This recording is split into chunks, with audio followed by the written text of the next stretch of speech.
こんにちは。今回はセルフコンパッションという本をご紹介します。この本は私たちが自分自身に対してもっと優しくなることで、より豊かで幸せな人生を送るためのアプローチを提案しています。自己啓発の世界では自分を高める成功を追求するといった内容が多いですが、セルフコンパッションはまず自分を受け入れ、優しく扱うことの重要性に焦点を当てています。では、早速内容に入っていきましょう。まず、セルフコンパッションとは何かという基本的な概念について考えてみましょう。セルフコンパッションとは、文字通り自己慈悲のことを指し、簡単に言えば、他人に対して持つ思いやりや優しさを自分自身にも向けることを意味します。普段、私たちは失敗したり、ミスをしたりすると、自分を厳しく批判することが多いです。どうしてこんなこともできないんだと、自分を責めたり、もっと頑張らなきゃダメだと、自分に厳しい言葉を投げかけることもありますよね。しかし、著者はそのような自己批判が、実は心と体に大きなストレスを与え、長期的に見れば、ネガティブな影響を与えることを指摘しています。セルフコンパッションは、このような自己批判をやめて、むしろ自分自身を優しく受け入れることによって、心の平穏を取り戻し、より健全な成長を促すものです。セルフコンパッションには、いくつかの重要な要素があります。第一に、自己への優しさです。私たちは、他人が失敗したり苦しんでいるとき、彼らに対して思いやりを持つことが自然にできるのに、自分自身には同じような優しさを向けることが難しいと感じることが多いです。自己への優しさは、自分に対しても同じように優しく、いたわる気持ちを持つことです。例えば、友人が失敗して落ち込んでいるとき、私たちは大丈夫だよ。誰にでも失敗はあるよと、励ますことができますよね。しかし、自分自身が同じような状況に陥ったとき、なんで自分はこんなにダメなんだと、責めてしまうことがあります。セルフコンパッションでは、このような自分に対する厳しさをやめて、もっと優しく接することが求められます。次に、共通の人間性を理解することも重要です。セルフコンパッションの概念では、失敗や挫折は、決して自分だけが経験するものではなく、誰もが経験するものだと認識することが大切だとされています。つまり、失敗した時に自分だけがダメなんだと思うのではなく、誰にでも失敗はある。自分だけが特別に劣っているわけではないと考えることです。私たちは苦しい状況に陥ると、つい孤独感や疎外感を感じがちです。しかし、世界中の誰もが同じような感情や経験を持っているということを思い出すことができれば、自己批判に陥ることなく、心の安定を保つことができるのです。この共通の人間性を意識することは、私たちの心を軽くし、他者とのつながりを感じさせてくれる大きな力を持っています。そして、マインドフルネスもセルフコンパッションを実践するための重要な要素です。マインドフルネスとは、現在の瞬間に意識を向け、自分の感情や思考を批判せずに観察することです。例えば、失敗した時に感じる不安や後悔を、ただそのまま受け入れるということです。このマインドフルネスの実践によって、ネガティブな感情に圧倒されることなく、冷静に自分の心を見つめることができるようになります。ここでのポイントは、感情を無視したり抑え込んだりするのではなく、その感情をしっかりと感じ取ることです。失敗や挫折を感じたとき、その感情を否定するのではなく、今、自分は辛いと感じている。それでいいんだと受け入れることが、セルフコンパッションの第一歩です。このようにして、自分を責めることなく、感情を客観的に見つめることで、心のバランスを保つことができます。ここで、なぜセルフコンパッションが、現代社会で特に重要なのかを考えてみましょう。現代社会では、競争が激化し、成功や成果を強く求められる傾向があります。多くの人が、もっと頑張らなければならない自分に厳しくしなければならないと考え、常に高い基準を自分に課しています。しかし、その結果、心が疲れ果て、ストレスや不安に悩まされることが少なくありません。セルフコンパッションは、こうした過度な自己批判や、ストレスから私たちを解放し、もっと穏やかで、心地よい生活を送るための手助けをしてくれるのです。自己批判を減らし、自分をいたわることで、心が軽くなり、前向きなエネルギーが湧いてきます。これは単に気持ちの問題ではなく、科学的な研究でも、セルフコンパッションを実践することで、ストレスが減少し、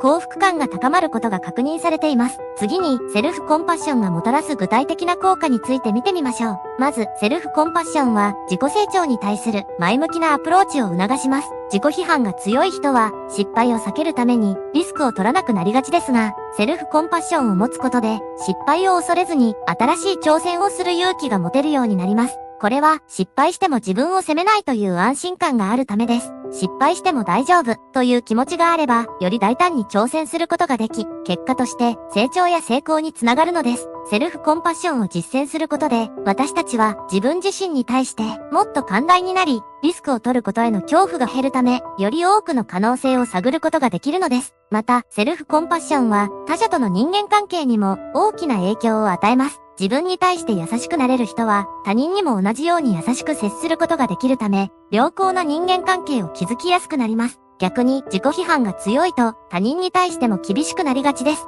セルフコンパッションを持つことで他人にも共感し、思いやりを持って接することができるようになります。これは仕事やプライベートでも非常に重要な要素です。特にストレスが多い現代社会では他者との関係性が大きな影響を与えます。セルフコンパッションを実践することで自分にも他者にも優しくなり、人間関係がスムーズに進むことでより満足度の高い人生を送ることができるのです。セルフコンパッションは自己批判やストレスに悩んでいる多くの人にとって心を癒し、自分をもっと大切にするための強力なツールです。もしあなたも自分に厳しすぎると感じているなら、この本を手に取ってみてください。この本はあなたがもっと心地よく穏やかな人生を送るためのヒントを与えてくれることでしょう。セルフコンパッションの後半ではさらに具体的な方法について触れています。セルフコンパッションを日常生活の中で実践するために著者はいくつかの具体的なテクニックを提案しています。その中でも特に有効なものはセルフコンパッションエクササイズです。これらのエクササイズは自分に優しくする習慣を作り、自己批判を減らすための簡単な方法です。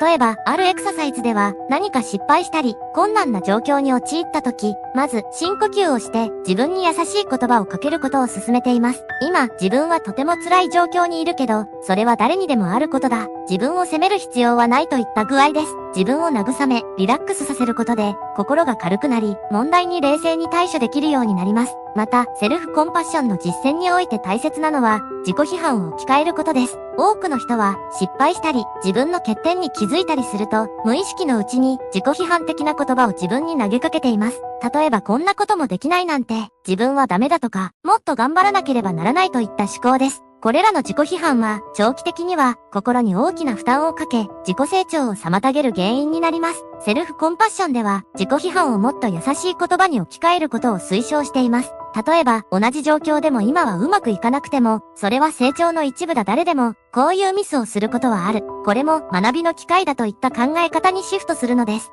これにより失敗や困難に直面した時でも前向きに捉えられるようになります。次に、この本ではネガティブな感情との向き合い方にも触れています。私たちは怒りや悲しみ、失望といったネガティブな感情を感じると、それを無理に抑え込んだり、見ないふりをしてしまうことが多いです。しかし、感情を抑え込むことは逆にその感情を強くし、ストレスを増大させる原因になります。セルフコンパッションの実践では、ネガティブな感情に対しても優しく接することが求められます。感情を否定するのではなく、今自分は悲しいと感じている。それは自然なことだと受け入れるのです。このように感情を認め、受け入れることで、感情が自然に和らぎ、心が軽くなります。このプロセスは、いわば自分の内面との対話です。自分が感じている感情に注意を払い、その感情を抑え込まず、優しく対処することで、よりバランスの取れた心の状態を保つことができます。セルフコンパッションを実践することは、自己批判を減らすだけでなく、自己成長を加速させる効果もあります。自己批判が強いと、失敗を避けようとして、挑戦を恐れるようになりますが、セルフコンパッションを持っていると、失敗を恐れずに、新しいことに挑戦する意欲が湧いてきます。これは失敗しても大丈夫だという安心感が自己成長の土壌を作り上げるためです。例えば、職場で新しいプロジェクトに挑戦するとき、失敗を恐れて何も行動しない人と失敗を受け入れられる人では、その後の成長速度に大きな差が出てきます。失敗を受け入れられる人は、その経験から学び、次のステップへ進むことができます。セルフコンパッションは、このように自分自身を成長させるための強力なツールであり、恐れを減らし、自己実現に向けた前向きな行動を促します。さらに、セルフコンパッションは、他者との関係にもプラスの影響をもたらします。自分に対して優しくなれると、他人にも同じように優しく接することができるようになります。自己批判が強いと、他人のミスや失敗に対しても厳しくなりがちですが、セルフコンパッションを持つことで、他人に対しても共感や思いやりを持って接することができるようになるのです。これは日常生活においても非常に重要なスキルです。家族や友人、職場の同僚との人間関係は、